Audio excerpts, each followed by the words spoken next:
प्यारे बच्चों, good morning. हम कक्षा 8वीं का चैप्टर नंबर 6 वर्ग और वर्गमूल कर रहे हैं। इससे पहले मैं आपको 2 भाग इसके करवा चुका हूं। आज मैं आपको तीसरा भाग करवा रहा हूं। इसमें हम वर्गमूल के बारे में पढ़ेंगे।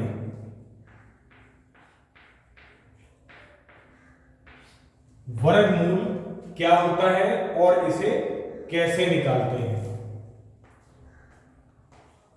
तो पहले हमें यह समझना जरूरी है कि वर्ग और वर्गमूल में क्या फर्क है।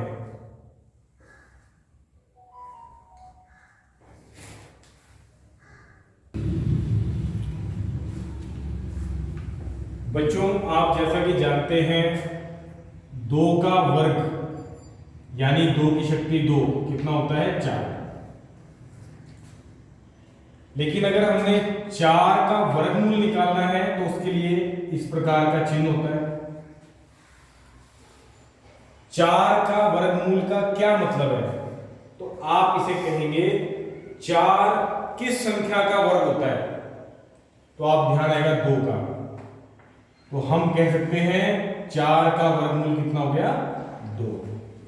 इसका मतलब हमें एक बात समझ में आ गई, अगर आप बच्चों को संख्याओं के वर्ग याद हैं तो आप वर्गमूल आसानी से निकाल सकते हैं। उदाहरण के लिए 5 का वर्ग 25 होता है। अब आपसे कहा जाए 25 का वर्गमूल क्या होता है, तो 25 का वर्गमूल 25 के ऊपर इस प्रकार का निशान लगाना है। और 25 के वर्गमूल का क्या मतलब है कि 25 किस संख्या का वर्ग है? किस संख्या का वर्ग है? 5। तो 25 का वर्गमूल 5 है। बच्चों, ये बात समझ में आ गई होगी आपको। अब आप एक सारणी बनाएंगे। 1 का वर्ग होता है 1, 2 का वर्ग होता है 4, 3 का वर्ग होता है 9, 4 का वर्ग होता है 16, 5 का वर्ग होता है 25, 6 का वर्ग 36, 7 का वर्ग 49, 8 का वर्ग 64, 9 का वर्ग 81, 10 का वर्ग 100। आप सभी बच्चों को ये याद भी होंगे। आइए, ये तो हमने 1 से लेकर 10 तक की संख्याओं का वर्ग ज्ञात किया। अब हम ज्ञात करेंगे वर्गमूल। 1 का वर्गमूल, तो 1 किसका वर्ग होता है? 1 का, इसीलिए 1 का वर्गमूल 1 हो गया। 4 का वर्गमूल, 4 किस संख्या का वर्ग होता है?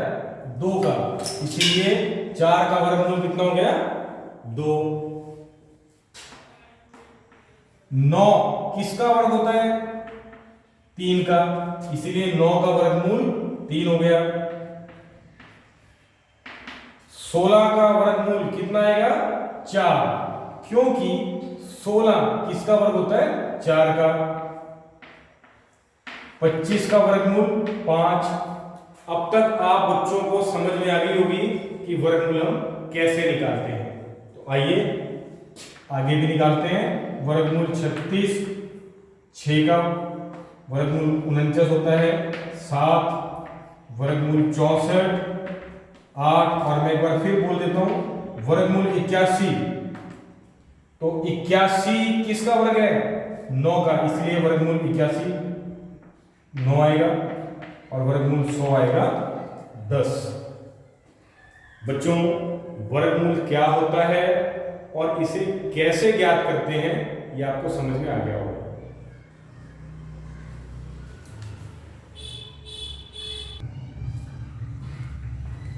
बच्चों, अब आपके पास एक संख्या आ गई 1764। इसे 1764 भी बोल सकते हैं। आपको इसका वर्गमूल ज्ञात करना है। तो इतनी बड़ी संख्या का वर्गमूल क्या आप बता सकते हैं कि ये किस संख्या का वर्ग है? तो शायद नहीं। तो फिर किसी भी संख्या का वर्गमूल कैसे निकालेंगे? इसके लिए आपको एक विधि जो आपने पहले लिखी हुई है, हम निकालेंगे वर्गमूल अभाज्य गुणनखंड विधि से। अभाज्य गुणनखंड विधि। हम इस विधि द्वारा किसी भी संख्या का वर्गमूल ज्ञात कर सकते हैं। सबसे पहले आपको इस विधि को समझना होगा, और इस विधि को भी समझने से पहले आपको यह जानना जरूरी है कि अभाज्य क्या होता है। आप में से बहुत से बच्चों को मालूम भी होगा अभाज्य क्या होता है। अगर नहीं मालूम है तो मैं एक बार बता देता हूं अभाज्य संख्याएं क्या होती हैं।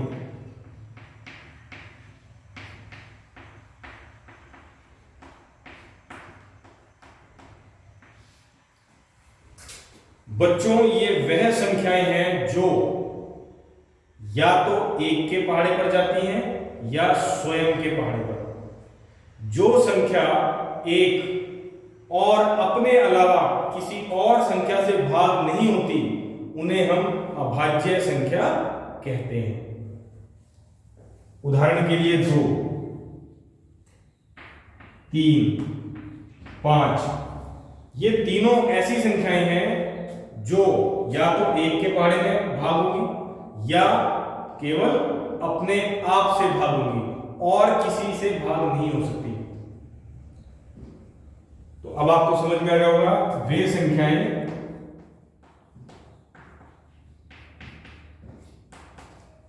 जो केवल एक व स्वयं से भाग हो सकती है।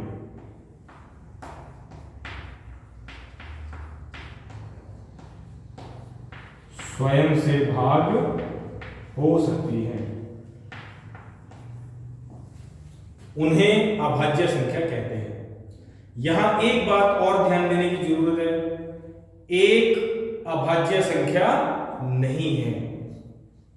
अभाज्य संख्या की शुरुआत 2 से होती है। 2, 3, 5, 7, 11, 13, 17 और इसी प्रकार आगे बढ़ती रहेगी। फिर बात आती है गुणनखंड। गुणनखंड क्या होते हैं? कोई भी संख्या किन किन संख्याओं से भाग हो सकती है वो उसके गुणनखंड कहलाते हैं। उदाहरण के लिए 4 के गुणनखंड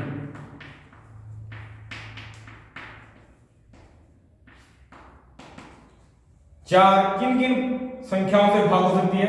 1 से भाग हो सकती है, 2 से भाग हो सकती है और 4 से भाग हो सकती है। यानी 4 के केवल 3 गुणनखंड हैं। अब आपको समझ में आ गई होगी कि गुणनखंड का क्या मतलब होता है। कोई संख्या जिन संख्याओं से भाग हो सकती है वो सभी उसके गुणनखंड कहलाते हैं। अब इस पूरी विधि को पढ़िए, अभाज्य गुणनखंड विधि। अभाज्य वे संख्याएं जो एक या स्वयं से भाग होती हो, और गुणनखंड यानी किसी भी संख्या के गुणनखंड का मतलब वो संख्या किन किन संख्याओं से भाग हो सकती है। तो अब अभाज्य गुणनखंड विधि से हम किसी संख्या का वर्गमूल कैसे ज्ञात करते हैं, आइए देखते हैं।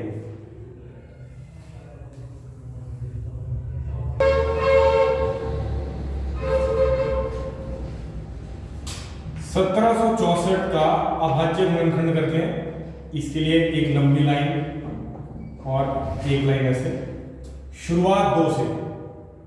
क्या यह संख्या 2 के पहाड़े पर भाग हो सकती है? बिल्कुल, क्योंकि अगर किसी संख्या का पिछला अंक या इकाई का अंक 2, 4, 6, 8, 0 इनमें से कोई भी है तो वो संख्या 2 से भाग हो सकती है। ये 2 से भाग हो जाएगी। 2 के पहाड़े में कितने पे भाग होगी वो यहां लिखना है। चलिए लिखते हैं 2 के पहाड़े में 17, तो कहां तक पढ़ेंगे 8 तक। 2 8 16, बच गया 1, बन गया 16।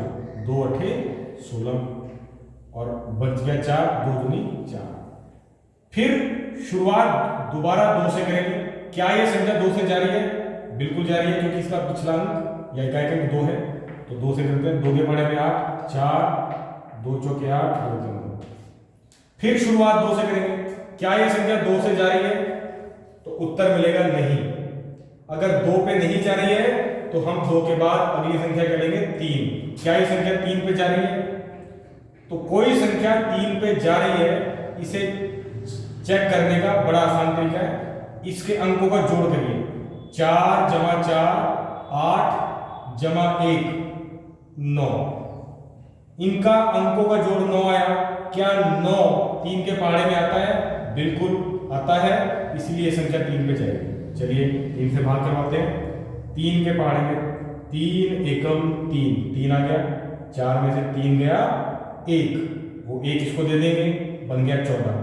तो 3 का पहाड़ा कहां तक पड़ेंगे? 4 तक। 3 चौके 12, 14 में से 12 गया 2, 2 इसको दे देंगे, बन जाएगा 21। 3 7 21। अगर आपको मूंजबानी भाग करनी नहीं आती तो आप बगल में भाग करके भी इसे हल कर सकते हैं। पर अच्छी बात यह है बच्चों कि आपको मूंजबानी भाग आनी चाहिए। अब फिर शुरुआत 2 से करेंगे। क्या 2 के पहाड़े में जाएगा? नहीं जाएगा। 3 पे चेक करते हैं। 1 + 4 5, 5 + 7 12, 12 इनका अंकों का जोड़ 12 है। क्या 12 3 के पहाड़े में आता है? आता है, तो ये संख्या भी 3 से जाएगी। 3 के पहाड़े में 1 तो जाता नहीं है, इसीलिए इन दोनों को ले लें। क्या बन गया? 14। 3 का पहाड़ा कहां तक पड़ेंगे? 4 तक।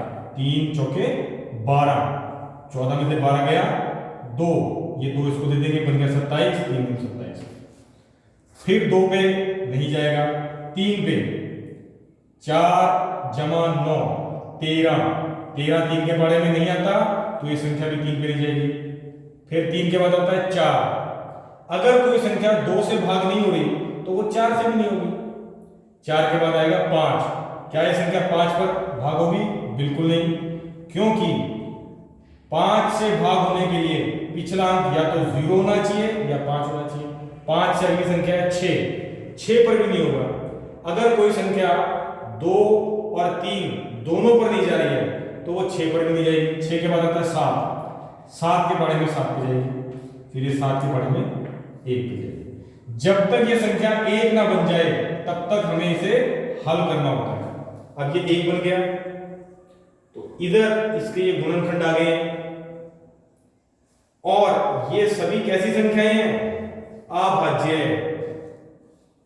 क्योंकि ये जितनी भी संख्याएं हैं ये वो संख्याएं हैं जो या तो 1 पर भाग होती है या अपने आप पर, इसके अलावा किसी और संख्या पर भाग नहीं होगी।